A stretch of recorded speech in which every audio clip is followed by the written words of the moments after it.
हमारे बल्ला के मंडल अध्यक्ष अमित राणा जी, मंडल के अध्यक्ष जलमाना बलकार जी, मंडल अध्यक्ष जोंडला नरेंद्र नरवाल जी, नरेश पोपड़ा जी, पूर्व चेयरमैन हरियाणा सरकार हरपाल सिंह चीका जी,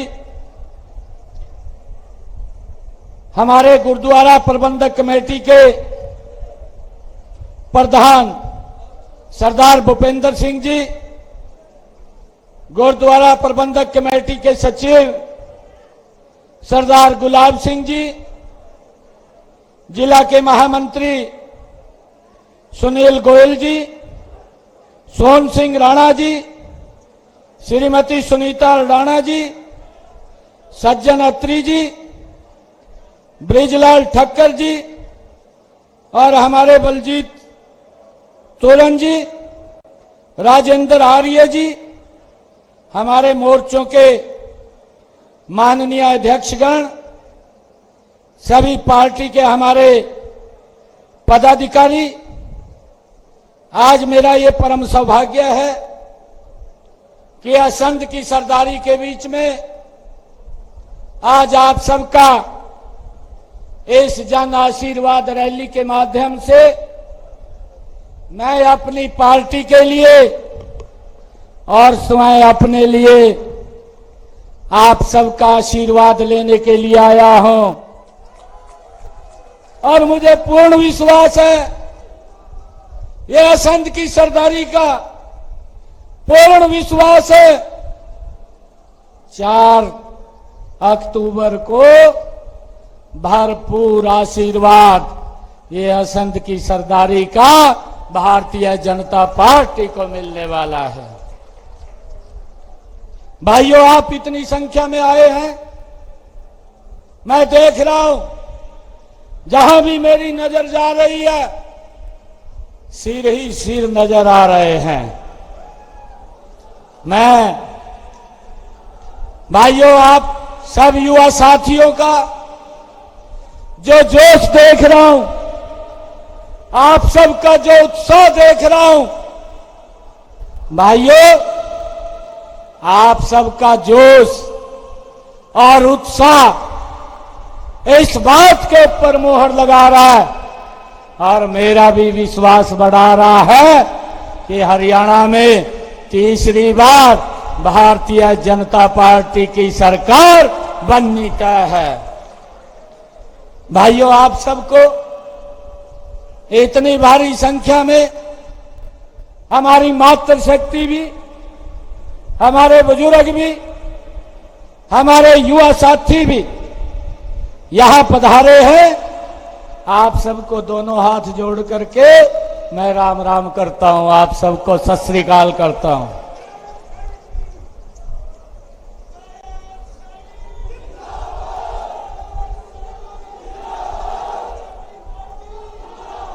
भाइयों, मैं पूरे प्रदेश के अंदर जा रहा हूं। प्रदेश के लोग, मुझे एक बात सुनने को मिलती है और लोग बोलते हैं कहा भाई समय कम मिला। आज असंध की सरदारी के बीच में आया हूं। भाइयों, ये जो कम समय मिला है ये पूरी फिल्म नहीं थी, ये तो उसका ट्रेलर था। फिल्म तो भाइयों 4 अक्टूबर के बाद शुरू होगी।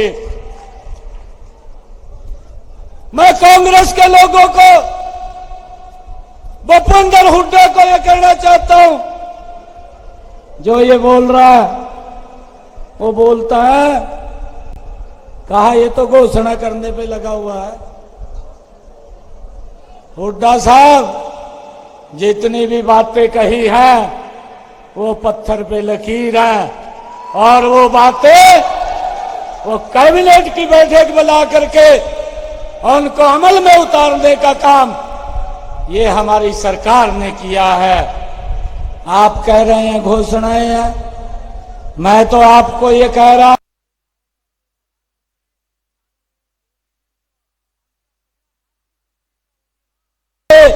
रूप में काम किया है। ये मेरा मात्र 25-30 दिन का कार्यकाल, ये तो ट्रेलर है, फिल्म तो आपको दिखानी बाकी है अगले 5 साल में। भाइयों, ये कांग्रेस के लोग जोड़ फैलाने में माहिर है, अफवाह फैलाने में माहिर है। और भाइयों, ये जब इनके पास कोई मुद्दा नहीं है और ना ये मुद्दा बता सकते हैं, तो ये भाइयों हिसाब मांगो यात्रा लेकर के ये कांग्रेस के लोग निकले हैं। मैं कांग्रेस के लोगों को, भूपेंद्र हुड्डा साहब को आज ये चैलेंज के साथ कह रहा हूं कि आपका हिसाब 10 वर्षों का मेरी टिप्स के ऊपर है।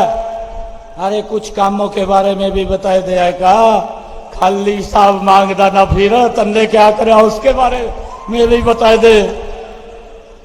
अरे झूठ बोलता है, लोगों में भ्रम की स्थिति पैदा करता है। भाइयों, पिछले दिनों मैंने इससे 10 क्वेश्चन पूछे, आज तक जवाब नहीं दिया, खाली यात्रा लेकर के घूम रहा है। भाइयों, मैंने दोनों बापू बेटा से कहा कि भाई कोई तो मेरे क्वेश्चन का उत्तर दे दे। नहीं, मगर तेरे पास आंदा तो राहुल गांधी से पूछ कर दे दे, वही बता देगा। परंतु भाइयों चुप बैठे हैं, खाली हिसाब मांग रहे हैं। हुड्डा साहब, मैं मात्र आपको बताना चाहता हूं, 12 मार्च को हरियाणा प्रदेश के प्रमुख सेवक के रूप में आदरणीय प्रधानमंत्री जी ने मुझे जिम्मेवारी दी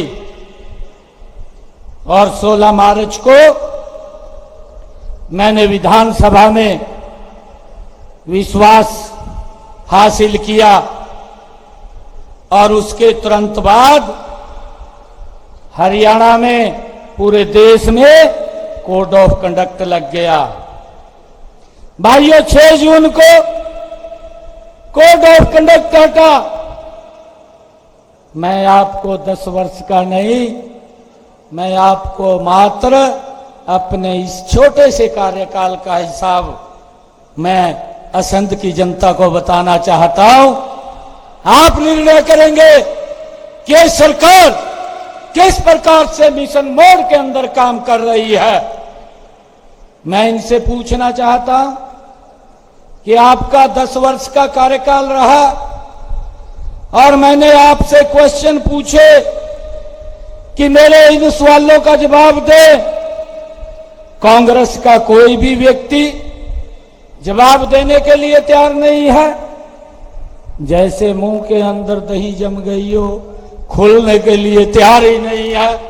भाइयों, मैं इनसे ये पूछना चाहता हूं, मैंने कोई और क्वेश्चन नहीं पूछे थे, मैं आज आपको बताना चाहता हूं मैंने हुड्डा साहब कांग्रेस से क्या क्वेश्चन पूछे थे।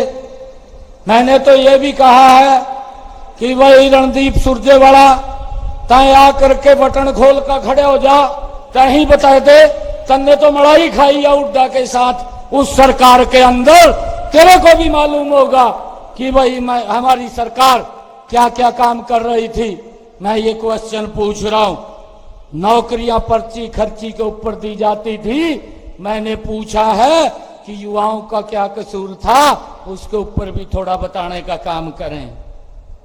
मैंने ये भी पूछा, अरे हमारे हरियाणा प्रदेश के भोले भाले किसानों की जमीन दफा 4-6 लगा करके दिल्ली में बैठे हुए दामाद को खुश करने के लिए उसके सुपुर्द कर दिया जाता था, इसके ऊपर भी कुछ बोलने का काम कर। मैं ये भी पूछा था कि आपकी 10 वर्ष सरकार रही है, हरियाणा प्रदेश के अंदर कितने किसानों की फसल एमएसपी के ऊपर आपने खरीदी है, उसका भी बताने का काम कर। मैंने ये भी पूछा था, हमारे किसान की फसल का खराबा हुआ है, आपने 2-2, 3-3 रुपए के चेक थमाए हैं, वो क्यों थमाए थे, उनके बारे में भी बताने का काम कर। मैंने ये भी पूछा था कि आपकी सरकार में किसानों के ऊपर गोलियां चली थी, उसके बारे में भी बताने का काम कर। मैंने ये भी पूछा था, आपकी ही सरकार में दलितों के घरों में आग लगा दी गई थी और उन्होंने पलायन करना पड़ गया था, उसके बारे में भी बताने का काम कर। मैंने ये भी पूछा था कि आपकी सरकार में बुजुर्गों को 500 रुपया पेंशन क्यों दी जाती थी, उसको बढ़ाने का आपने काम क्यों नहीं किया, इसके बारे में भी बताने का काम करो। मैंने ये भी पूछा था कि आपकी सरकार में किस प्रकार से कर्मचारियों को ट्रांसफर के लिए दर दर की ठोकरें खानी पड़ती थी, उसके बारे में भी कितना भ्रष्टाचार होता था, वो भी बताने का काम आप लोग करेंगे तो अच्छा होगा। आप जो हिसाब मांग रहे हैं तो हरियाणा के लोगों को उसके बारे में मालूम होगा। मैं ये भी पूछा था कि आपकी सरकार में 10 साल आप मुख्यमंत्री रहे, कितने गरीब परिवारों के बीपीएल कार्ड बने, उसको भी सार्वजनिक करने का मखा काम करिए, वो भी बताने का काम करिए। मैंने ये भी पूछा था। मैंने ये भी पूछा था कि आपकी सरकार में कितने गरीबों का मुफ्त इलाज होता था, ये भी बताने का काम करें। भाइयों, इनके पास एक भी सवाल का जवाब नहीं है, खाली हिसाब मांग रहे हैं। मैं आज असंध की सरदारी के बीच में आया हूं, मैं फिर उनको कह रहा हूं कि आप हमारे हिसाब मांग रहे हैं, आप अपने हिसाब के बारे में भी बता दे। वो रजिस्टर कहाँ है, कहीं आपने उसके पन्ने तो नहीं पाड़ रखे, कहीं आपने उसको तालाब में तो नहीं फेंक दिया, जिससे लोगों को ना पता चले आपके कारनामे क्या थे, आप उनके बारे में बताने का काम करें।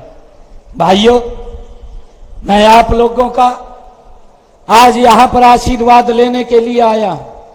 मैं आज आप लोगों को बताना चाहता हूं कि जब से ये जिम्मेवारी ये आपके बेटे भाई को आदरणीय नरेंद्र मोदी जी ने दी है, अगर कोई भाई को इमरजेंसी पड़गी, रात के 2 बजे भी उठ करके उसका समाधान करने का काम आपके बेटे भाई ने किया है। भाइयों, ये लोग हिसाब मांगते घूम रहे हैं, मेरे पास तो इनका 1-1 मिनट का हिसाब है, इन्होंने क्या क्या काम किए हैं, क्या क्या नहीं किए हैं। भाइयों, मैं आपको बताना चाहता हूं कि हमने इस छोटे से कार्यकाल में, जब से ये 6 जून से चुनाव आचार संहिता खत्म हुई है, मैं आज इस मंच से असंध की सरदारी को मैं बताना चाहता हूं कि हमारी सरकार ने क्या क्या फैसले लिए हैं। भाइयों, ये 10 साल के तो नहीं सुन पाएगा, मैं तो इनको मात्र ये 20-25 दिन का हिसाब दे रहा हूं। 7 जून को 6 जून को आचार संहिता हटी, 7 जून को हमने एक कार्यक्रम के माध्यम से हरियाणा प्रदेश के 23 लाख परिवारों को, 84 लाख लोगों को भाइयों हैप्पी कार्ड देने का काम किया और ये निर्णय किया कि गरीब व्यक्ति को अगर बाजार में, हॉस्पिटल में दवाई लेने के लिए जाना है, या बाजार में सामान लेने के लिए जाना है, या रिश्तेदारी में कहीं किसी फंक्शन में शामिल होने के लिए जाना है, हरियाणा रोडवेज की बस, उसका कोई किराया नहीं लगेगा। 1 साल के अंदर 1000 किलोमीटर तक वो फ्री में यात्रा कर सकेगा। ये हैप्पी कार्ड योजना का शुभारंभ ये हमने 7 जून को करके उनको 84 लाख लोगों को लाभ दिया है। भाइयों, 8 जून को मैंने निर्णय किया कि हमारी सरकार ने और 50,000 भर्तियों की भाइयों योजना को शुरू कर दिया। और जब मैंने कहा कि 50,000 भर्तियां और होंगी, एक एक तारीख का मेरे पास हिसाब है, हर रोज कितने रिजल्ट निकले वो भी मैं बताना चाहता हूं। जब तक ये आचार संहिता नहीं लगी भाइयों, कांग्रेस का पेट खराब हो गया। और जब आचार संहिता लगी, कांग्रेस ने एक भर्ती रोको गैंग बना रखा है।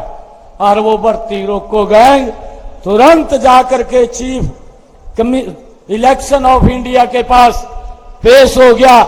इनका एक सांसद गया और कहने लगा कि हरियाणा के अंदर ये भर्ती कर रहे हैं, और उसने भाइयों उस भर्ती के ऊपर रोक लगा दी है। ये युवाओं की कांग्रेस पार्टी सबसे विरोधी पार्टी है। भाइयों, आने वाले 1 तारीख को ये कांग्रेस को मेरे हरियाणा प्रदेश का सबक सिखाने का काम करेगा। भाइयों, हमने जो निर्णय किया था 7,500 टीजीटी के टीचर, और भाइयों चाहे टीजीटी पंजाबी के टीचर, हमने हर रोज अलग अलग दिनों में युवाओं को नौकरी के ऊपर बिना पर्ची बिना खर्ची के लगाने का काम हमारी सरकार ने किया है। भाइयों, और हमने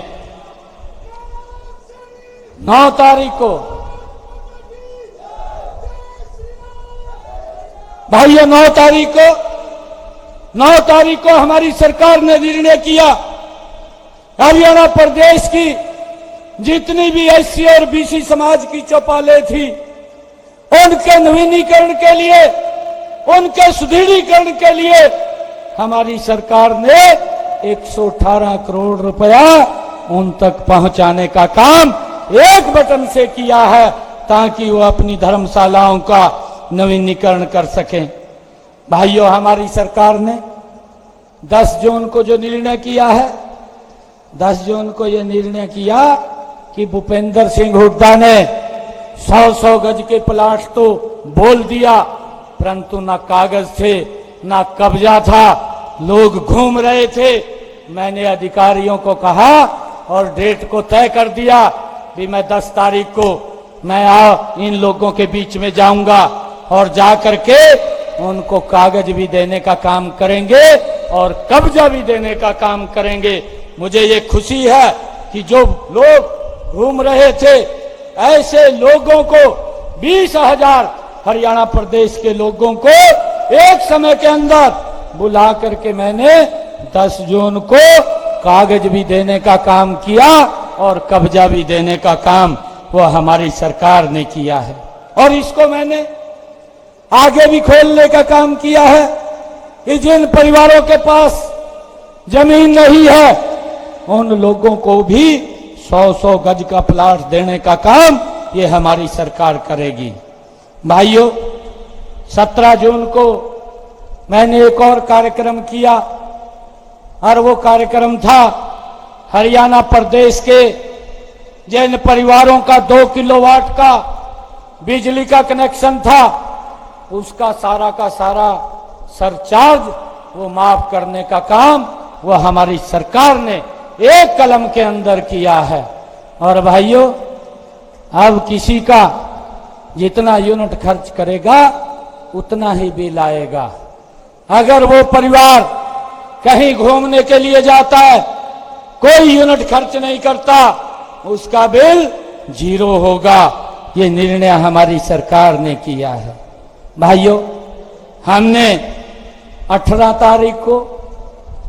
जून को निर्णय किया कि जो हमारे जिन परिवारों के इनकम 1,80,000 रुपए है उन परिवारों की छत के ऊपर 2 किलोवाट का सोलर पैनल लगाने का काम ये हमारी सरकार करेगी। उसके ऊपर 1,10,000 रुपए का खर्चा वो आता है। आदरणीय नरेंद्र मोदी जी ने कहा 60,000 रुपया हमारी केंद्र की सरकार देगी, और मैंने उस दिन निर्णय किया कि 50,000 रुपया आपकी हरियाणा की सरकार आपका बेटा भाई देने का काम करेगा, और परिवार की छत के ऊपर 2 किलोवाट का सोलर पैनल लगाने का काम ये हमारी सरकार ने काम चालू कर दिया है और छतों के ऊपर लग रहे हैं, और इसके बाद उसका बिजली का बिल 0 हो जाएगा, कोई भी बिल उसका नहीं आएगा। ये निर्णय भी हमारी सरकार ने भाइयों 18 जून को किया है। 19 जून को हमारी सरकार ने यह निर्णय किया है कि जो हमारे हरियाणा प्रदेश में श्रमिक भाई थे, उनकी बेटियों के कन्यादान का पैसा रुका हुआ था, किसी श्रमिक का औजारों का पैसा रुका हुआ था, किसी श्रमिक का साइकिल का पैसा रुका हुआ था। हमारी बेटियों ने जिन्होंने फर्स्ट डिवीजन लिया, उन बेटियों के स्कूटी का पैसा भी रुका हुआ था। मैंने 19 जून को जींद के अंदर उन सब श्रमिक भाइयों को बुलाया, 80 करोड़ रुपया एक बटन से उन सब के खातों के अंदर डालने का काम ये आपके भाई बेटे ने किया है। भाइयों, मुझे खुशी है 20 जून को मैंने हिसार के अंदर महाराजा अग्रसेन हवाई अड्डे के 540 करोड़ रुपए के विस्तारीकरण के परियोजनाओं की शुरुआत करने का काम मैंने हिसार के अंदर किया है।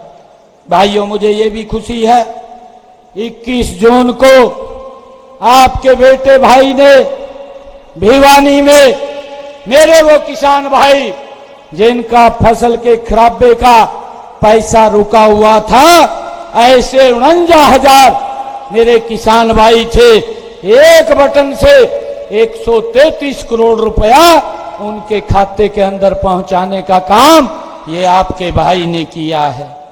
भाइयों, 25 जून को जो हमारे हरियाणा प्रदेश के स्वतंत्रता सेनानी सत्याग्रहियों, हिंदी सत्याग्रहियों की पेंशन बढ़ाने का निर्णय भी हमारी सरकार ने किया है, और मुझे खुशी है 26 जून को आपके बेटे भाई ने रोहतक के अंदर एक बड़ा कार्यक्रम, एक योजना बना करके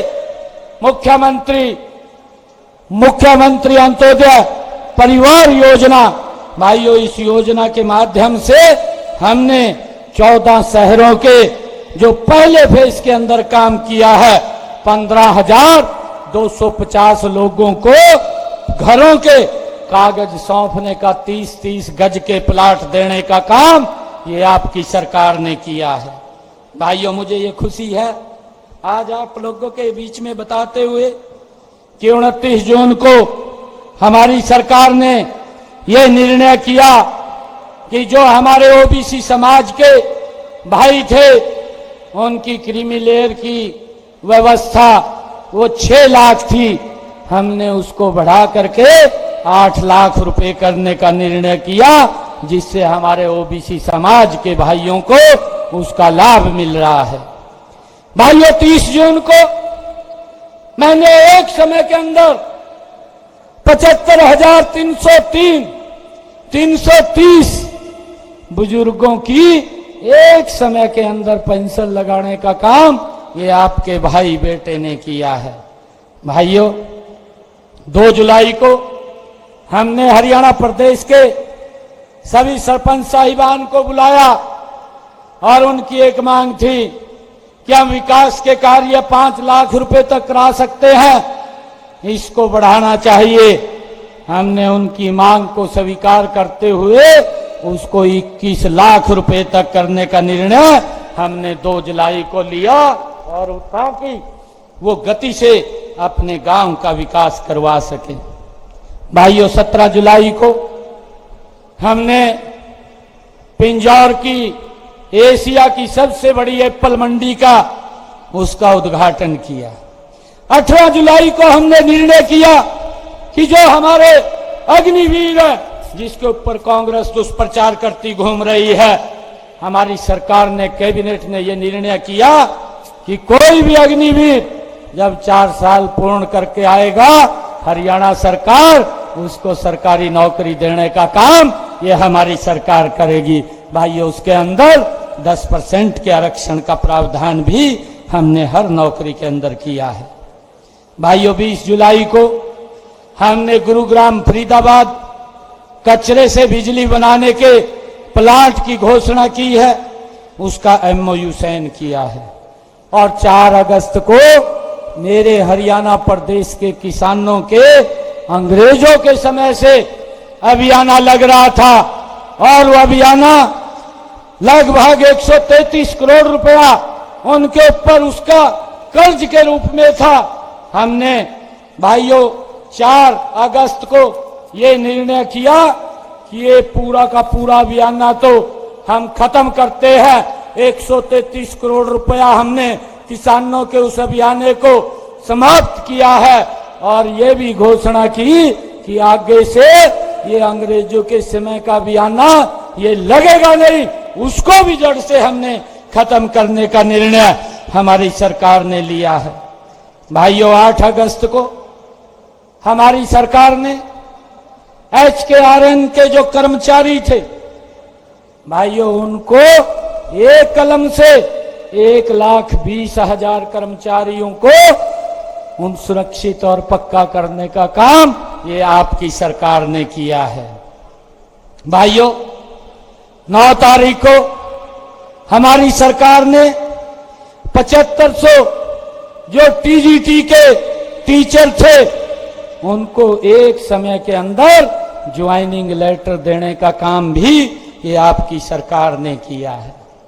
भाइयों, हमने एक और बड़ा निर्णय किया है। हमने ये निर्णय किया कि हरियाणा प्रदेश के जिनकी आय 1,80,000 रुपए से कम है, ऐसे हरियाणा प्रदेश के 50 लाख परिवारों को भाइयों गैस का सिलेंडर वो मात्र 500 रुपए में उपलब्ध हो रहा है, और उसकी बाकी की राशि वो आपका बेटे भाई देने का काम हरियाणा के अंदर कर रहा है। भाइयों, हमारी सरकार ने ये भी निर्णय किया है, ये पहली ऐसी सरकार है जो देश की, हरियाणा प्रदेश की पहली सरकार है जिसने ये बात कही है कि हरियाणा प्रदेश के किसान का एक एक दाना, हर फसल MSP पर खरीदने का काम भी ये हमारी सरकार ने किया है।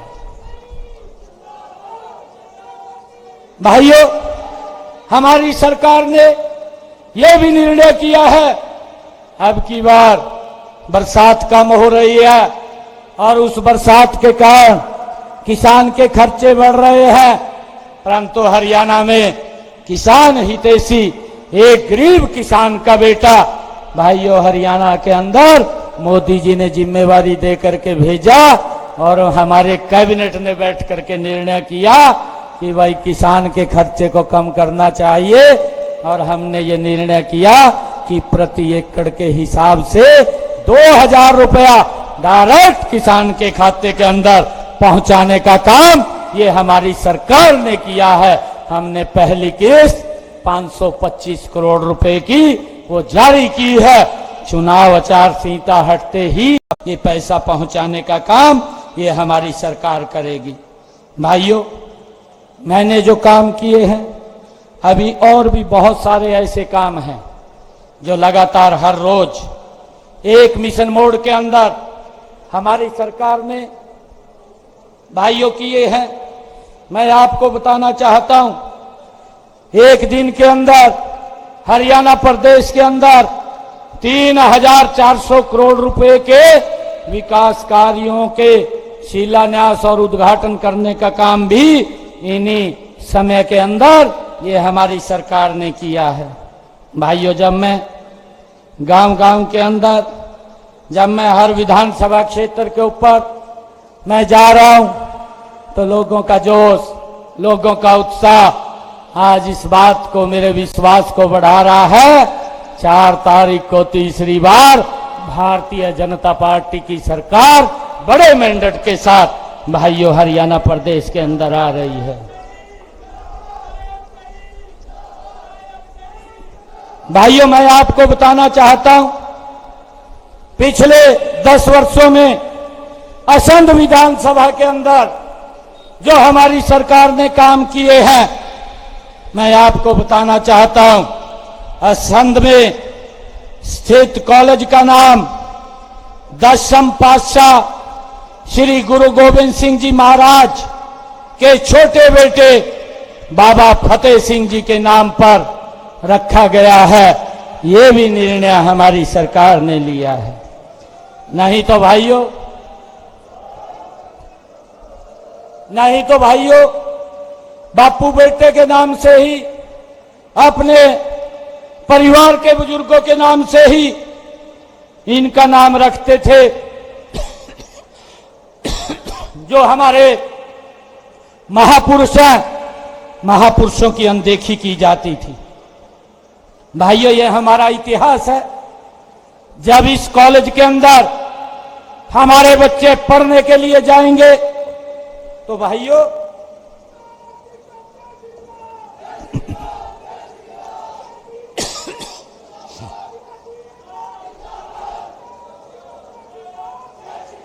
जब हमारे बच्चे